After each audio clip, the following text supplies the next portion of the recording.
Buenas tardes, hermanos, que el Señor les bendiga. Doy gracias a Dios por la posibilidad de compartir la palabra una vez más. Hemos estudiado los salmos, así que ahora vamos a continuar. Les pido que por favor vaya ahí al Salmo 80. Salmo 80. Y mientras usted busca el Salmo 80, yo voy a leer una pequeña ilustración que habla un poco acerca de lo que se trata este salmo. Dice así: había una vez un hombre que cuidaba con esmero un hermoso jardín. Durante años lo sembró con amor, lo regaba cada día y lo protegía de plagas. Las plantas crecieron fuertes, las flores daban aroma y los frutos eran abundantes. Pero un día el dueño del jardín se ausentó por un tiempo. Las plantas, sin su presencia constante, comenzaron a marchitarse. Las ramas se torcieron, las malezas crecieron sin control y los frutos se pudrieron en las ramas. El jardín, que antes era hermoso, ahora estaba triste, seco y expuesto al abandono. Un día, los árboles del jardín hablaron en su lenguaje de hojas caídas y ramas secas. Regresa, dueño, regresa. A resplandecer tu rostro sobre nosotros otra vez. Riega nuestras raíces, poda nuestras ramas y restáuranos. Solo tú puedes devolvernos la vida. El jardinero escuchó, volvió, arrancó las malas hierbas, sanó los tallos heridos, regó la tierra y con el tiempo el jardín revivió. Las flores volvieron a brotar, los frutos colgaron de nuevo y la vida regresó. Y así como ese jardín dependía completamente del cuidado de su dueño, ¿no es cierto?, del jardinero, nosotros también dependemos del rostro resplandeciente de Dios. Y cuando Él se aleja, nuestra vida espiritual pareciera que se seca. Pero cuando lo buscamos y Él vuelve a nosotros, somos restaurados. Esa es una ilustración que habla un poco de lo que vamos a ver hoy día en el Salmo 80. Que es un salmo que se caracteriza porque el tema central de este salmo es la restauración. No sé si a usted le ha pasado alguna vez que tiene algún problema, que está en medio de la aflicción, o que necesita algo y le gustaría que Dios le ayudara, pero pareciera que Dios no le escucha. ¿Le ha pasado alguna vez o no? Que usted necesita algo y pareciera que Dios está ausente. ¿Le ha pasado eso alguna vez o no? Si le ha pasado eso, este Salmo 80 es para usted. Así que hermano Orlando no va a ser corto hoy día. Cualquier cosa es culpa del hermano Orlando. Nada, voy a intentar, es que son muchos versículos, entonces voy a intentar resumir bastante. Pero como decía, este Salmo 80 es una súplica, ¿verdad? Una súplica de restauración. No solamente es el Asaf, el autor de este salmo, el que se está lamentando y está haciendo esta súplica, sino que es a nivel nacional, es todo Israel el que está clamando a Dios por esta restauración, después de experimentar el acecho de un pueblo enemigo. Lo vamos a ver conforme avancemos, pero específicamente se está refiriendo acá al reino del norte, que fue atacado, ¿no es cierto?, por los asirios en aquel tiempo. De hecho, buscando información respecto a este salmo, encontré que en la Septuaginta, que es la traducción al griego de la Biblia del Antiguo Testamento, ¿no es cierto?, del hebreo, en la traducción al griego, en la Septuaginta textualmente, que es algo que no se ve en nuestra Biblia en español, pero textualmente en la Septuaginta habla de los asirios, del pueblo asirio. Entonces por eso también estoy diciendo lo que menciono. Pero este Salmo 80 es una súplica a Dios para que Dios los salve de este sufrimiento, para que los restaure, a que como ellos estaban antes. Y yendo ahí al título del Salmo, dice: al músico principal, sobre lirios, testimonio, Salmo de Asaf. No voy a entrar en el detalle de quién era Asaf, porque cuando hemos estudiado otros salmos antes, lo hemos mencionado, ¿no es cierto? Asaf era el músico principal en los tiempos del rey David. Él es el autor de este salmo. Y ahí dice, el título dice sobre lirios, Y aquí cuando dice sobre lirios, este salmo se está refiriendo a la tonada en la cual fue cantada este salmo. Recordemos que los salmos eran cantados, ¿no es cierto?, en el templo o en el tabernáculo eran cantados. Y se me imagina a mí que en este caso el músico que estaba encargado de la adoración en el templo, cuando decía sobre lirios, todos entendían cuáles iban a ser los acordes, ¿no es cierto?, la entonación, etc. Entonces a eso se estaba refiriendo, que este sobre lirios se refiere a la melodía o al tono musical que se iba a utilizar al momento de entonar este cántico. Y la parte que dice testimonio, también dice sobre lirios, testimonio, viene a complementar este sobre lirios. Vendría a decir como que el músico principal dijera, este salmo lo vamos a cantar en la tonada lirios del testimonio. Es como esa es la idea, que los músicos entienden al tiro, bueno, el hermano Luis es músico, yo no sé de música aquí, pero que como que él diera la indicación y todos supieran bien los tiempos en los que se tienen que meter, los acordes, etc. Leamos el salmo. Dice, oh pastor de Israel, escucha, tú que pastoreas como ovejas a José, que estás entre querubines, resplandece. Despierta tu poder delante de Efraín, de Benjamín y de Manasés, y ven a salvarnos. Oh Dios, restáuranos, haz resplandecer tu rostro y seremos salvos. Jehová, Dios de los ejércitos, ¿hasta cuándo mostrarás tu indignación contra la oración de tu pueblo? Les diste a comer pan de lágrimas y a beber lágrimas en gran abundancia. Nos pusiste por escarnio a nuestros enemigos, y nuestros enemigos se burlan entre sí. Oh Dios de los ejércitos, restáuranos, haz resplandecer tu rostro y seremos salvos. Hiciste venir una vid de Egipto, echaste las naciones y la plantaste. Limpiaste sitio delante de ella e hiciste arraigar sus raíces y llenó la tierra. Los montes fueron cubiertos de su sombra y con sus sarmientos los cedros de Dios. Extendió sus vástagos hasta el mar y hasta el río sus renuevos. ¿Por qué aportillaste sus vallados y la vendimian todos los que pasan por el camino? La destroza el puerco montés y la bestia del campo la devora. Oh Dios de los ejércitos, vuelve ahora, mira desde el cielo y considera y visita esta viña. La planta que plantó tu diestra y el renuevo que para ti afirmaste, quemada a fuego está, asolada, perezcan por la reprensión de tu rostro. Sea tu mano sobre el varón de tu diestra, sobre el hijo de hombre que para ti afirmaste. Así no nos apartaremos de ti, vida nos darás e invocaremos tu nombre. Oh Jehová, Dios de los ejércitos, restáuranos, haz resplandecer tu rostro y seremos salvos. Oremos. Padre amado Dios, agradecemos este día, Señor. Agradecemos, Señor, la posibilidad de tener la tranquilidad suficiente como para poder abrir su palabra y recibir el consejo de ella. Gracias, Señor, porque usted nos dejó su palabra, Señor, para enseñarnos, para poder entender cuál es su voluntad para su pueblo, Señor, y voluntad con la cual podemos buscar agradarle, Señor. Ayúdenos, Señor, a ser hijos que busquen eso, que busquen vivir más en santidad, que busquen poner en práctica su palabra, Señor, y que seamos hijos obedientes a usted. Y ayúdenos, Señor, y especialmente le pido a mí, para que me ayude a exponer de manera clara su palabra y para que el propósito principal es que los hermanos, Señor, sean bendecidos con ella, Señor. Así que hable usted y le pido por favor que me utilice. Se lo pido en el nombre de Cristo Jesús. Amén. Bien, la idea central de este salmo está repetida 3 veces en el salmo. Está repetida, no sé si se dio cuenta cuando lo leímos ahí, en 3 versículos que estaban casi iguales. Mire, leamos el versículo número 3. Dice, oh pastor de Israel. No, perdón, dice versículo 3, acá. Es que estaba leyendo el otro capítulo. Dice, oh Dios, restáuranos, dice. Haz resplandecer tu rostro y seremos salvos. Versículo 7, fíjese.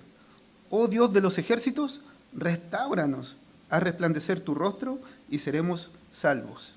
Versículo 19. Oh Jehová, Dios de los ejércitos, restáuranos. Haz resplandecer tu rostro y seremos salvos.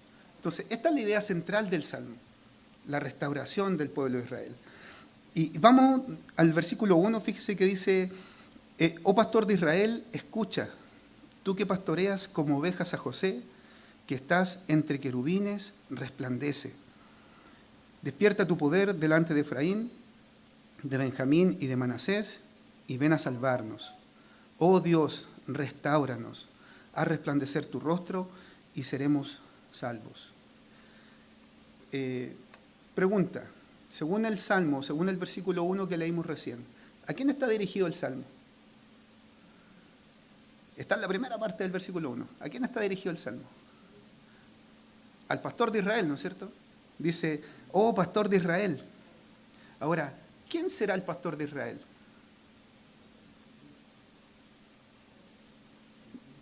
Dios mismo, ¿no es cierto? Dios es el pastor de Israel, porque Dios es el que cuida su rebaño, ¿no es cierto? Dios es el que los dirige, Dios es el que está con su pueblo como pastor con sus ovejas. De hecho, si pensamos en el Salmo 23, es mucho más fácil darse cuenta de esto, ¿verdad? ¿Qué dice el Salmo 23? Jehová mi pastor, nada me faltará, ¿no es cierto? Entonces es súper fácil darse cuenta desde ese punto de vista que el salmista, en este caso Asaf, está dirigiendo sus palabras a Dios, ¿no es cierto?, al pastor de Israel. Y le dice, oh pastor de Israel, escucha, dice, escucha, escúchanos, ten misericordia de nosotros, ayúdanos. Es como eso lo que quiere decir, te lo suplicamos. Entonces, esta es eso, es una súplica nacional de Israel que está haciendo a Dios. Y el salmista pide aquí a Dios que así como él lo había hecho antes con el pueblo, que volviera a protegerles y les restaurara. Fíjese el versículo 1 que dice, tú que pastoreas como ovejas a José. Dada la importancia que tuvo José en el Antiguo Testamento, importancia en el sentido de que eran 2 hermanos, ¿no es cierto? Pero el más prominente de los 12 fue José. Entonces, dada esa importancia que tuvo José por sobre sus hermanos, que fue mucho más trascendente, ¿no es cierto? A veces la Biblia se refiere a todo Israel como José. Mire, hermano Ángel, ¿me ayuda por favor con un versículo? Amós 5:6.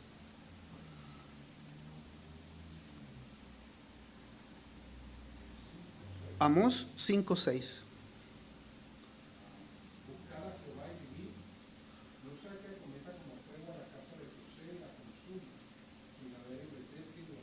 Amén. 5:15.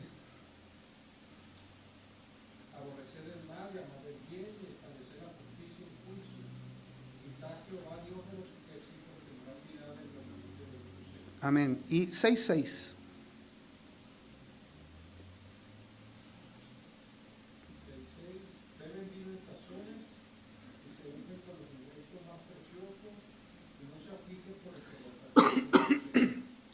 Amén. Entonces, como decía anteriormente, a veces en el Antiguo Testamento, para referirse a Israel, se menciona a José, pero está haciendo referencia al pueblo de Israel en su totalidad. Entonces, cuando el versículo menciona aquí a José, no solo se está refiriendo al patriarca José, que era uno de los 12 hijos de Jacob, ¿no es cierto? El primogénito de Raquel, que era la mujer que Jacob amaba, ¿no es cierto? Sino que cuando aquí el versículo dice José, se está refiriendo, en este caso, específicamente al reino del norte, a Israel. No sé si usted se recuerda que después del reinado de Salomón, el pueblo de Israel se dividió en 2, ¿no es cierto? El reino del norte, el reino del sur. El reino del norte se llamó Israel, el reino del sur se llamó Judá. El reino del norte era liderado por Jeroboam y el reino del sur por Roboam, ¿no es cierto?, el hijo de Salomón. El reino del norte se caracterizó porque todos los reyes del reino del norte hicieron lo malo ante los ojos de Dios. Y el reino del sur, casi todos, ¿no es cierto?, salvo honrosas 2 excepciones, ¿no es cierto?, Josías y Ezequías, hicieron lo correcto delante del ojo de Dios, pero todo el resto de los reyes también hicieron lo malo. Y acá, el reino del norte eran 10 tribus, el reino del sur eran 2 tribus. Esa es la división que se hizo. Y acá está hablando acerca de, no sé si se acuerdan que le hablé de los asirios. Hay muchos comentaristas que dicen que cuando habla acá es cuando los asirios tomaron el reino del norte, estas 10 tribus, que eso fue en el año 722, 723 más o menos antes de Cristo. Perdón, sí, antes de Cristo, está bien, después de Cristo. Y por otro lado, sabemos también que el reino del sur también fue conquistado por los babilonios, ¿no es cierto?, en el 586. ¿Por qué estoy diciendo esto? Porque el salmista se está refiriendo acá al reino del norte, el que cayó primero, en el 722 a.C. Y menciona, fíjese las tribus que menciona, dice, Efraín y Manasés, dice, que ellos también eran hijos de José, ¿no es cierto? Y también eran tribus del reino del norte. Cuando se asentaba el tabernáculo, el pueblo de Israel tenía que asentarse en ciertos lugares, en ciertas distribuciones. Y los que estaban al norte, en este caso, eran José y los descendientes de ellos, ¿no es cierto? Efraín, Manasés. Entonces, a eso me estoy refiriendo con esto.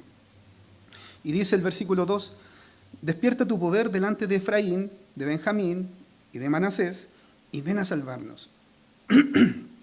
Y al parecer esta captura por parte de los asirios para el reino del norte había generado un gran impacto en el reino del sur. Y en este caso, el salmista estaría pidiendo al pastor de Israel, ¿no es cierto? Estaría pidiéndole a Dios su protección, pero también su restauración. Y dice, ven a salvarnos, dice ahí el versículo 2.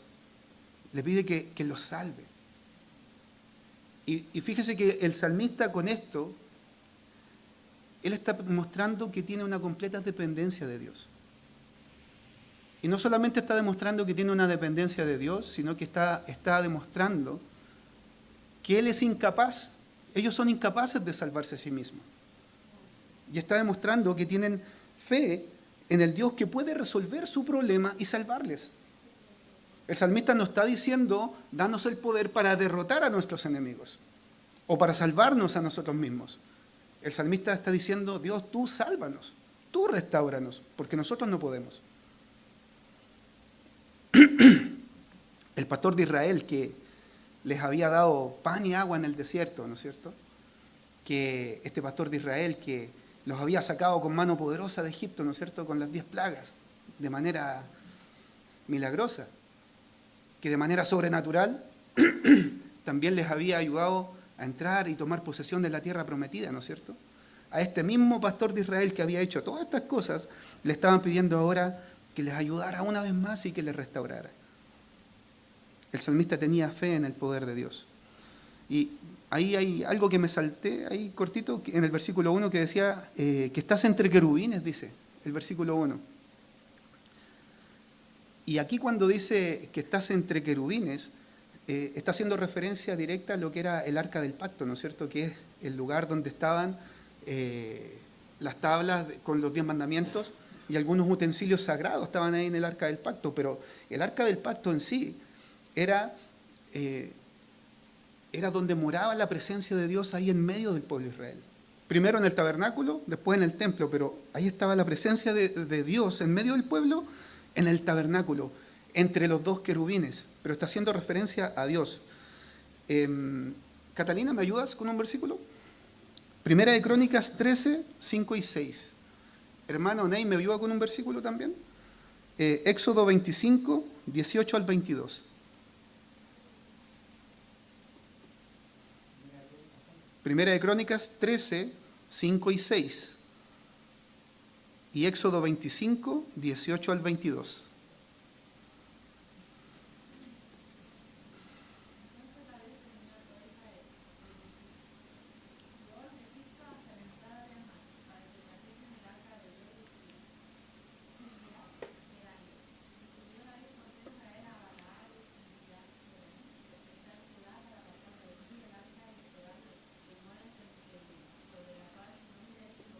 Amén.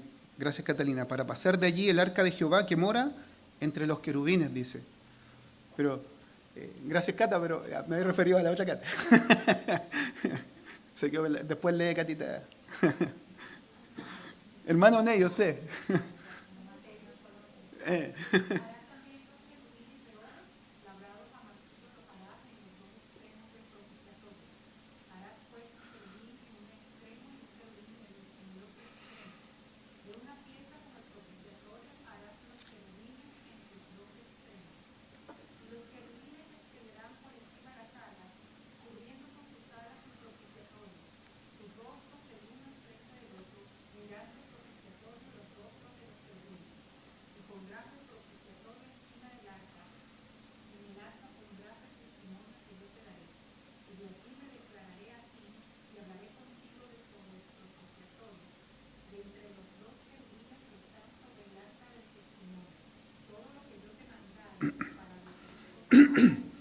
Gracias, hermano Ney. Entonces decía, de allí me declararé a ti, ¿no es cierto? Y hablaré contigo de sobre el propiciatorio entre los dos querubines que están sobre el arca del testimonio. Entonces está haciendo una referencia directa el salmista a esto, a la presencia de Dios.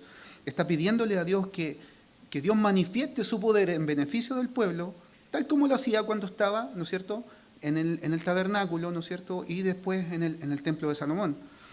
Y desde ese lugar santo, entre los dos querubines, ¿no es cierto?, Él obrará con poder en favor del pueblo. Eso es lo que está pidiendo acá el salmista. Versículo 3 dice, oh Dios, restáuranos, haz resplandecer tu rostro y seremos salvos. Y aquí está la primera referencia que hace el salmista a la restauración, ¿no es cierto?, que es la idea central de este salmo. Y esta palabra restáuranos, yo tengo acá la definición en hebreo, puede significar dos cosas. Vuélvenos a ti o haz que retornemos a ti. Restáuranos es vuélvenos a ti o haz que retornemos a ti. Entonces, con esta idea, el salmista confía en que Dios les puede restaurar. Pero notemos algo en lo que está diciendo el salmista.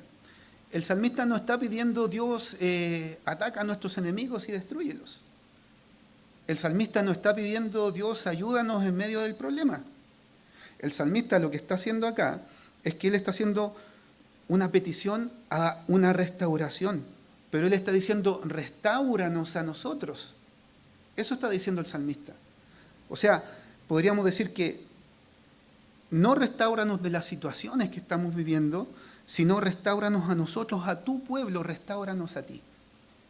Eso es lo que quiere decir el salmista. Se estaba refiriendo a una restauración en la comunión entre el pueblo y Dios.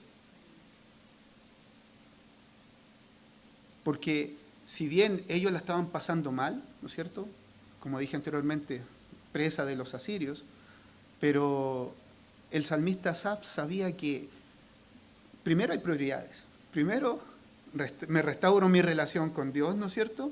Y una vez que Dios restaure su comunión con el pueblo, Dios iba a ayudar de manera secundaria al pueblo en los problemas que estaba pasando con los asirios. Esa era como la confianza que tenía el salmista. Y cuando yo llegaba a esta parte, cuando estaba preparando este estudio, yo pensaba en que a nosotros también a veces cuánta falta nos hace restaurar nuestra comunión con Dios. Nos hace mucha falta a veces. Cuando estamos debilitados espiritualmente, ¿no es cierto? Cuando estamos distanciados no solo de nuestros hermanos o de Dios, necesitamos a veces justamente esto, ser restaurados.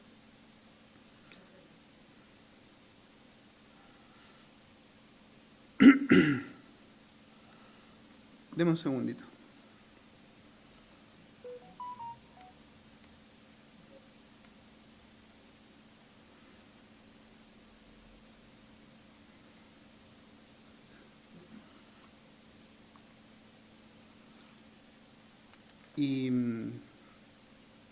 Pero a veces nosotros necesitamos justamente esa restauración de parte de restaurar nuestra comunión con Dios.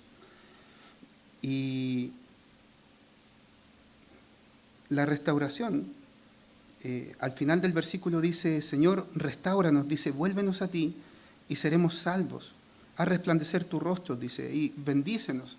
Esa es como la traducción del haz resplandecer tu rostro. Bendícenos, Señor. Y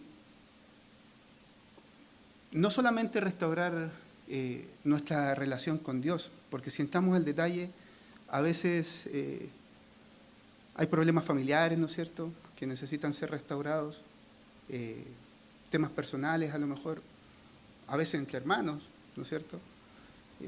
Los matrimonios a veces también, como no me acuerdo quién mencionaba, a veces también necesitamos reparar, ¿no es cierto?, ciertas cosas. Problemas entre las familias, los padres con los hijos, etc. Pero necesitamos restaurar ese tipo de cosas. Y Se me volvió loco esto.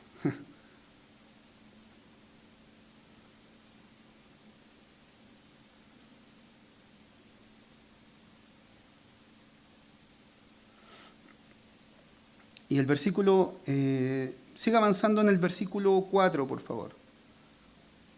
Versículo 4 dice, Jehová Dios de los ejércitos, ¿hasta cuándo mostrarás tu indignación contra la oración de tu pueblo? Les diste a comer pan de lágrimas y a beber lágrimas en gran abundancia. Nos pusiste por escarnio a nuestros vecinos y nuestros enemigos se burlan entre sí.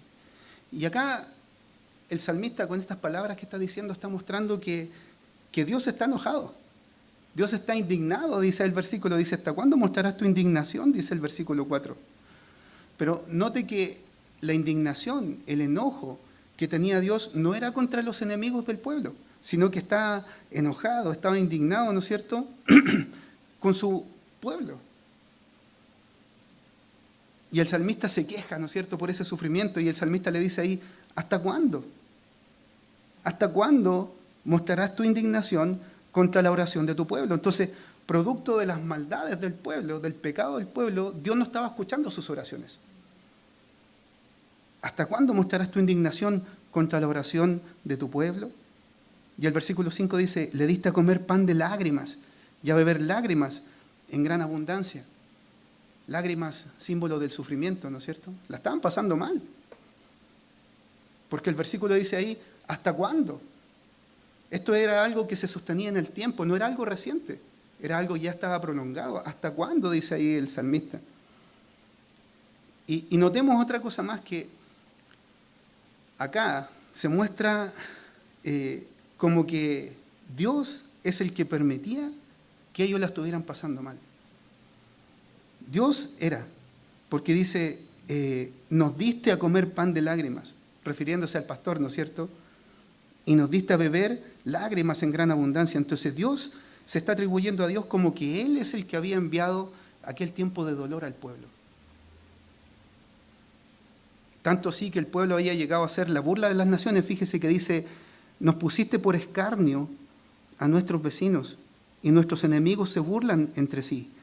Los enemigos del pueblo de Israel se estaban burlando, se estaban mofando, se estaban riendo del sufrimiento del pueblo de Israel.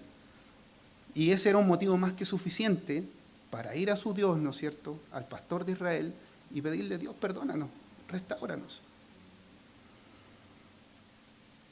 Lo que yo veo acá es que Dios había permitido esto que hicieron los enemigos con el pueblo con un solo objetivo. Yo creo que Dios lo había permitido para disciplinarles a ellos. Porque ellos habían sido un pueblo rebelde con Dios. Y podemos ver que el salmista, a lo largo de la Biblia, que en muchas ocasiones el pueblo de Israel ha sido rebelde con Dios, ha sido desobediente. Y el salmista le pide a este mismo Dios que lo estaba disciplinando, que los restaurara, que tuviera misericordia de ellos y los volviera y los restaurara.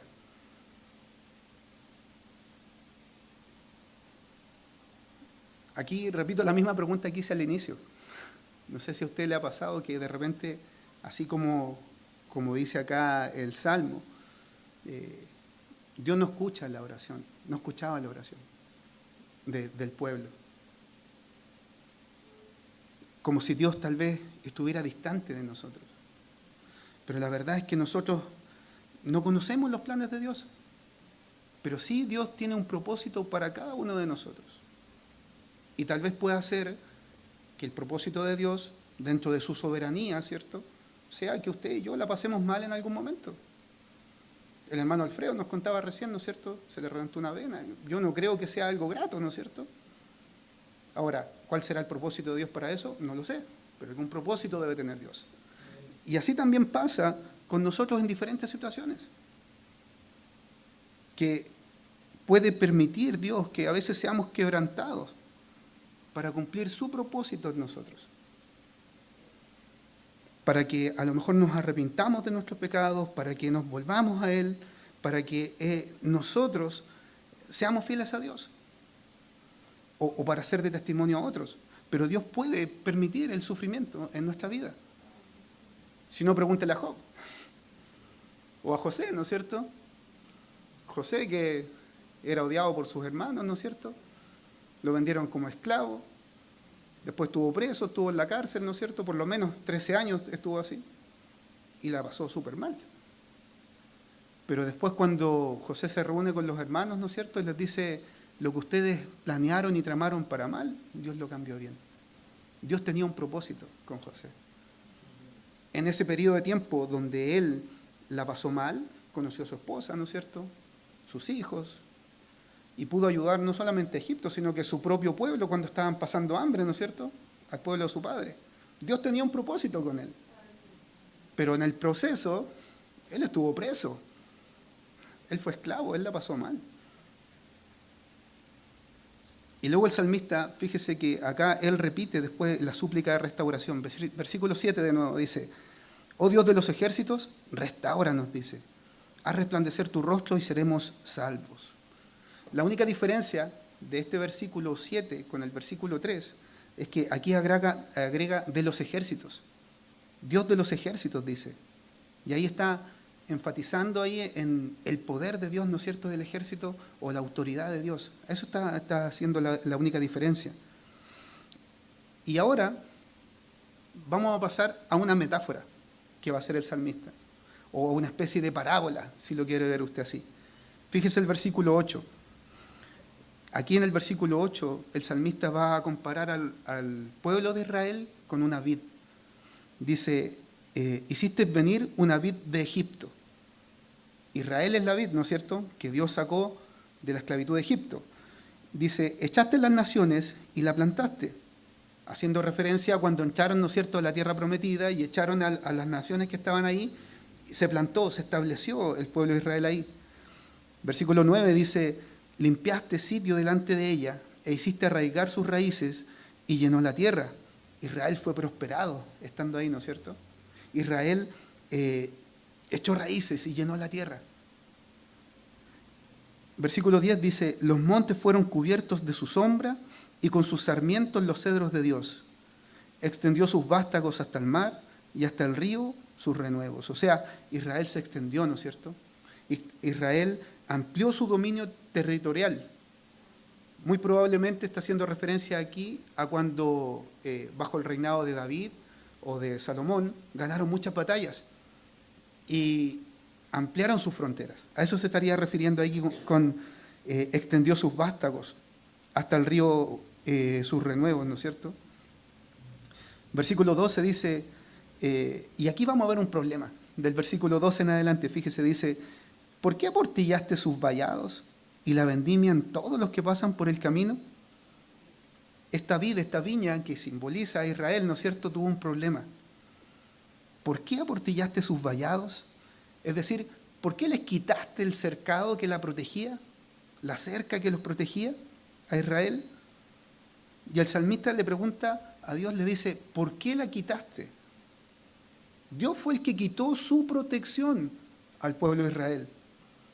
Habían pasado de tener un cerco alrededor de ellos, ¿no es cierto?, que les protegía, un vallado, a estar completamente vulnerables, a estar expuestos al ataque de los enemigos, que era lo que estaría pasando aquí con los asirios.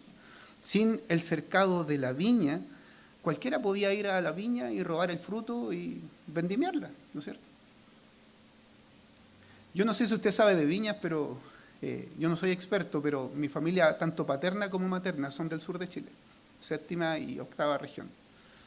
2 regiones que son súper vitivinícolas. De hecho, tengo tíos que tienen hectáreas y hectáreas donde plantan viñas enormes, 15.000, 20.000, 30.000 plantas de uva. Se la venden a la viña Conchitoro, entre paréntesis.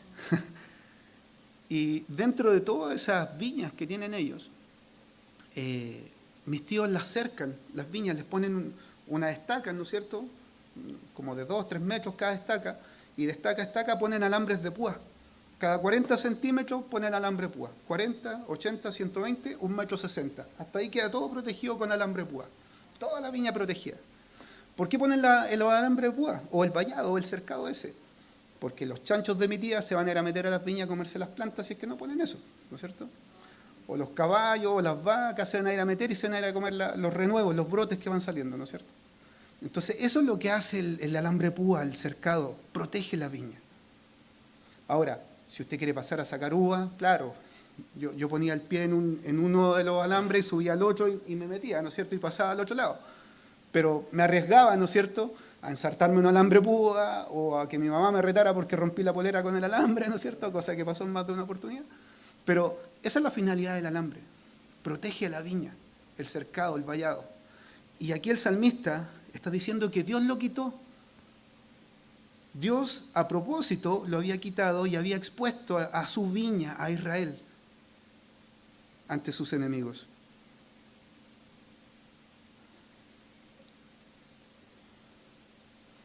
Versículo 13 dice: la destroza el puerco montés y la bestia del campo la devora. Y aquí el puerco montés y la bestia del campo simbolizan a los impíos, al pueblo que está atacando, ¿no es cierto?, al pueblo de Israel, los que los destruían. Y que era lo que estaba pasando aquí el salmista, ¿no es cierto?, que él describe como una destrucción, un saqueo en este reino del norte por parte de los asirios, ¿no es cierto? ¿Por qué? Por un aparente abandono que había hecho Dios a propósito de su pueblo. Entonces, el pueblo recuerda, y volviendo un poco de versículos anteriores, el salmista y el pueblo aquí recuerdan cuando Dios los sacó de Israel, ¿no es cierto?, cuando habla de la viña, cuando los estableció y echaron raíces en Canaán y ampliaron sus fronteras. Entonces recuerdan todo lo bueno, pero ahora se dan cuenta de que hay algo malo. Y Dios les dice: Dios, por favor, ten misericordia de nosotros, restáuranos a esa condición anterior de cuando gozábamos de tu vallado, de tu protección. A eso es lo que está apuntando aquí el salmista. Pero también está reconociendo algo. Él está reconociendo que en el último tiempo algo había pasado, que algo estaba mal, porque por algo Dios había quitado su vallado, ¿no? Y hemos visto, como dije anteriormente, cuántas veces el pueblo de Israel ha sido desobediente con Dios. Y Dios permitió que los enemigos los derrotaran. Y el salmista no está acusando acá a Dios de la destrucción que estaba sucediendo en el pueblo, sino que le está pidiendo misericordia. Y le está diciendo: por favor, restáuranos.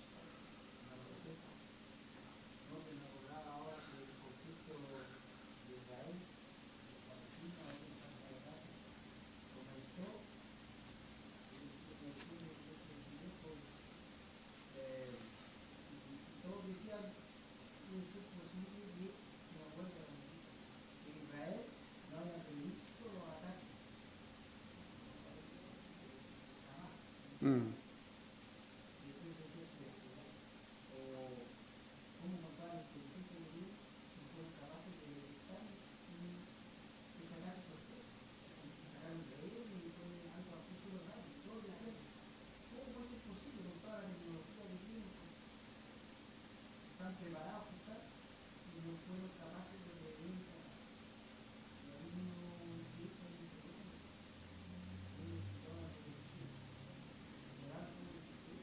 Amén. Amén. Aplica justo. Sí. Amén. Gracias, hermano Orlando. A veces nosotros somos como esta vid. A veces somos así también porque, así como el pueblo de Israel, Dios escogió al pueblo de Israel, bueno, Dios nos escogió a nosotros. Dios nos salvó. Dios nos ha bendecido. Dios nos ha prosperado. ¿Le ha prosperado Dios a usted o no? Amén, ¿no es cierto? Dios nos ha prosperado. Pero aún así, por algún motivo, descuidamos nuestra relación con Dios. Nos despreocupamos a veces de nuestra vida espiritual y decaemos. Y podemos ver, a lo mejor,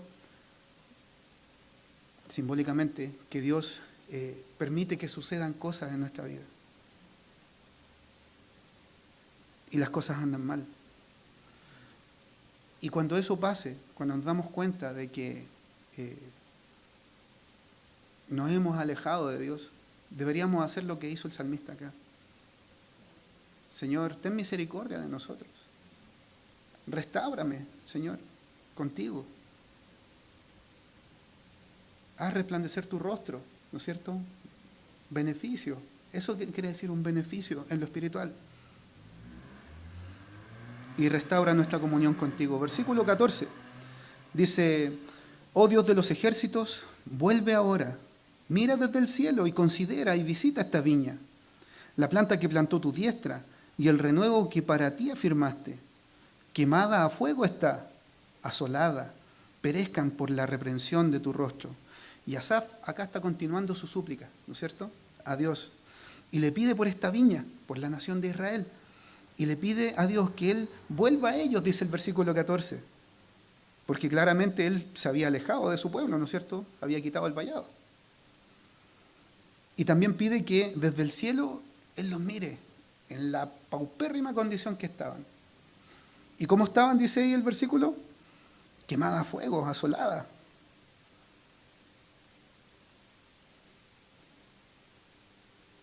Y el renuevo que para ti afirmaste, dice el versículo 15. Cuando el versículo 15 dice de este renuevo que para ti afirmaste, podría estar significando dos cosas.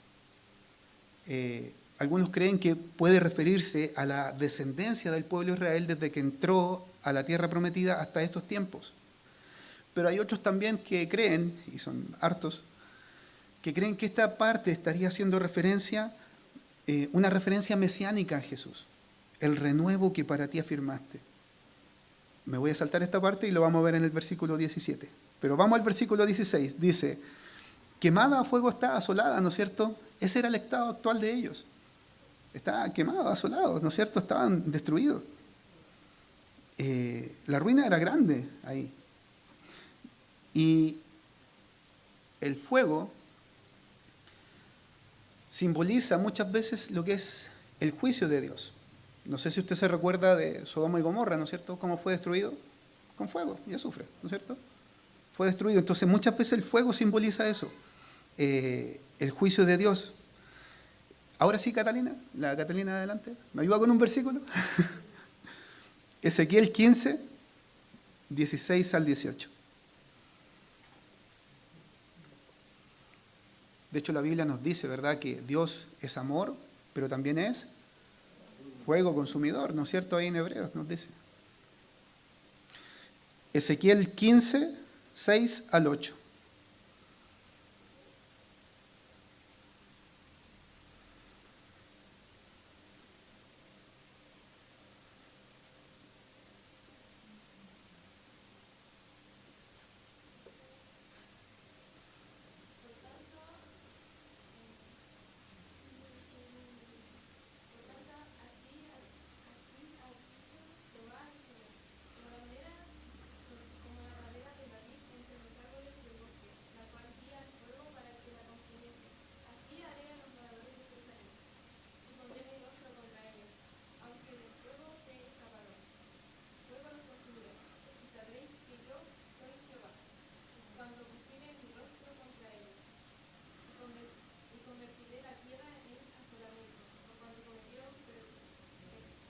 Prevaricación.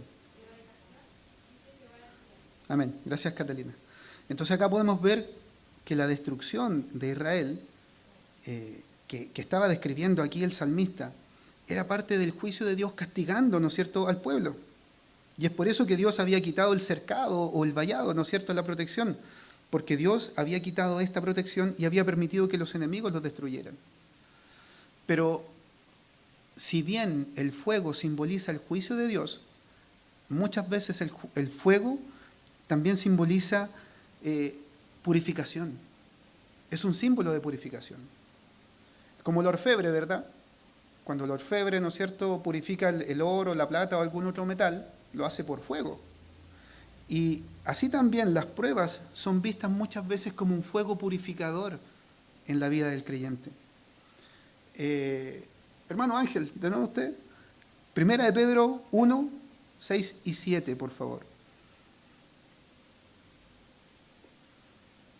Primera de Pedro 1, 6 y 7.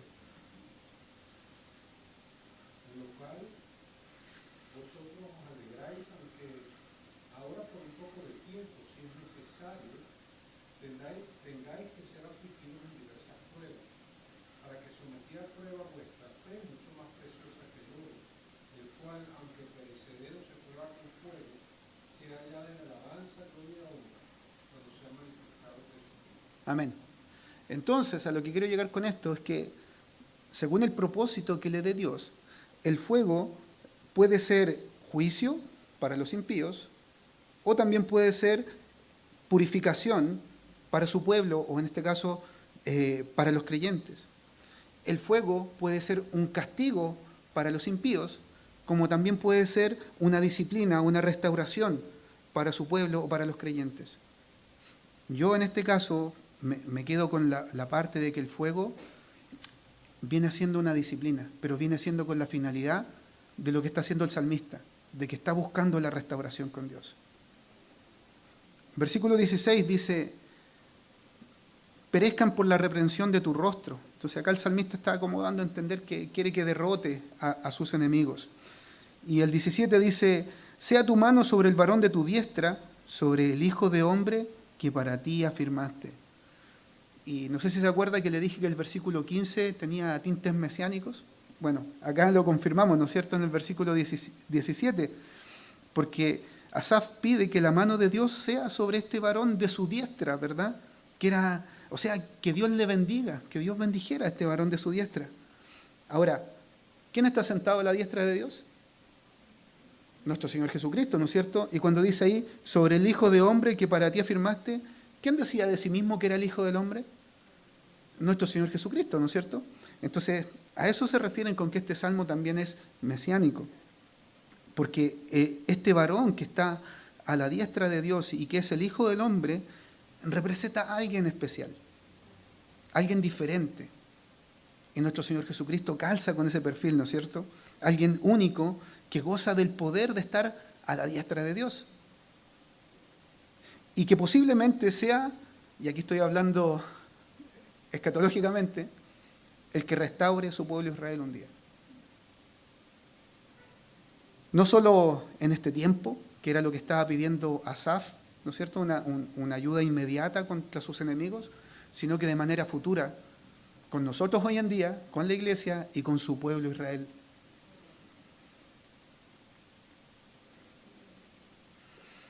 Versículo 18, fíjese, dice, así no nos apartaremos de ti, vida nos darás e invocaremos tu nombre. Dice, así. Este así es un conector.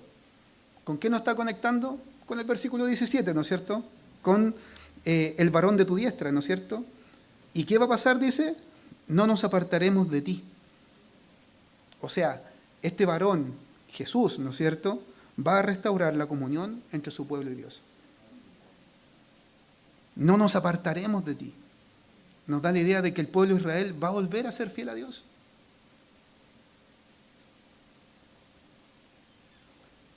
¿Y cuál va a ser la consecuencia? Fíjese, dice, vida nos darás e invocaremos tu nombre. O sea, Dios les va a dar vida a ellos, le van a adorar y le van a obedecer.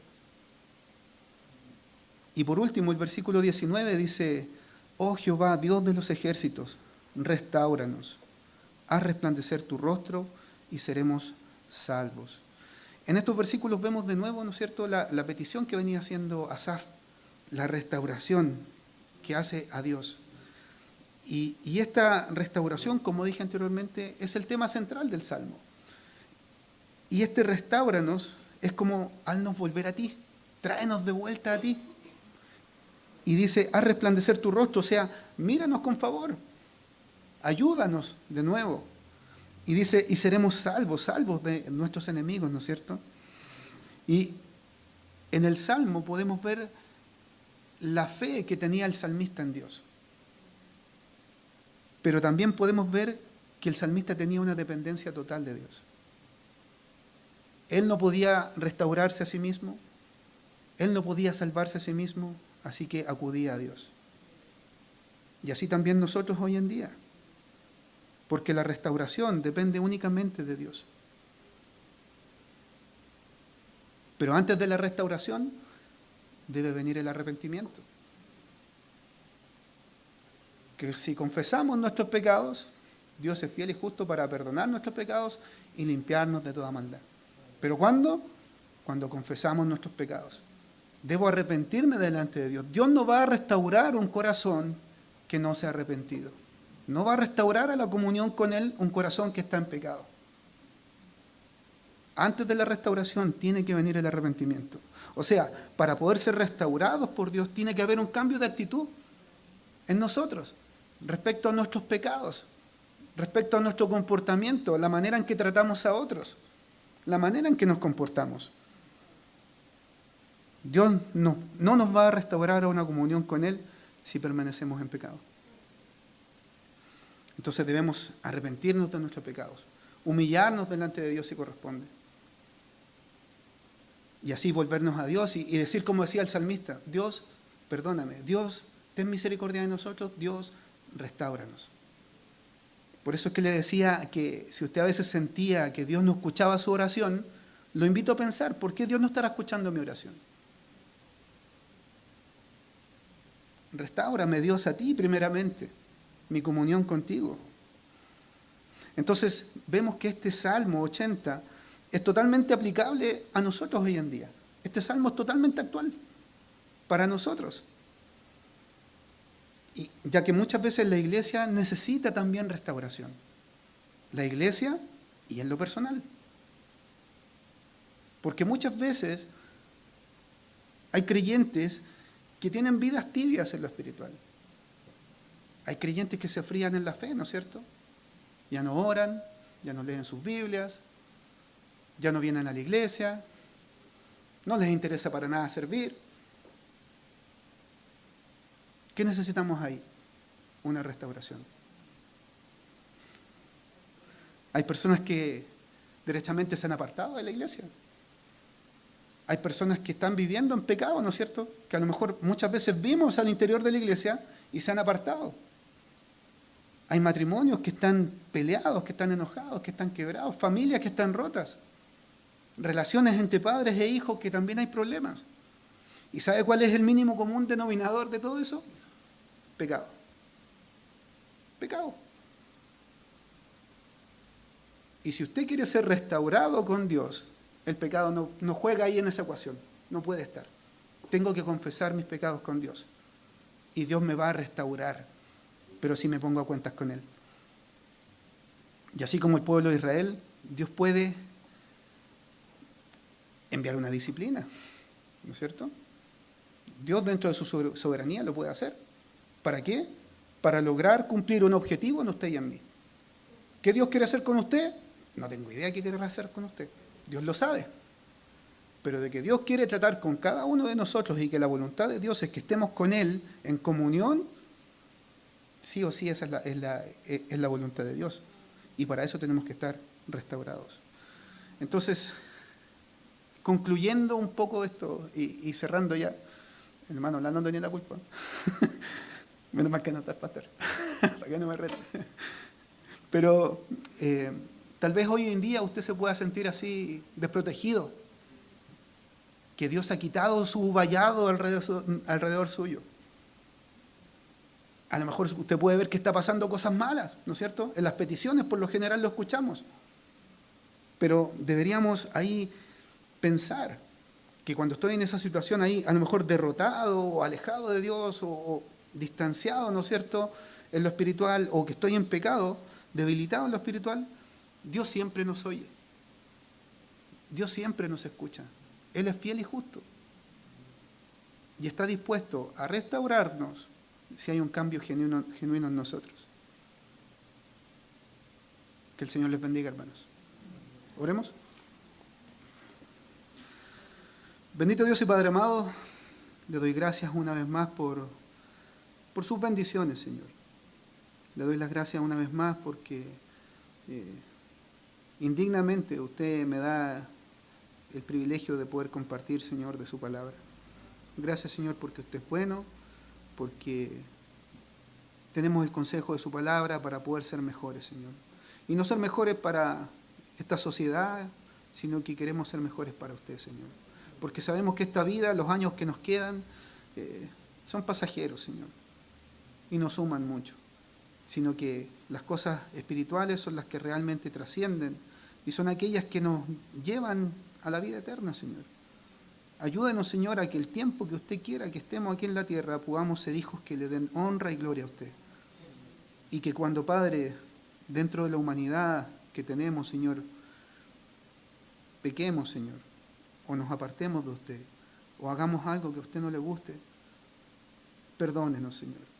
Y ayúdenos, Señor, a tener un corazón humilde, humillado delante de usted, para ir a usted y pedir perdón y pedir que usted nos restaure, Señor. Cuide esta iglesia, Señor. Bendíganos, por favor, hasta el día de Jesucristo cuando Él vuelva por nosotros. Se lo pedimos en el nombre de Cristo Jesús. Amén. Que el Señor les bendiga, hermanos.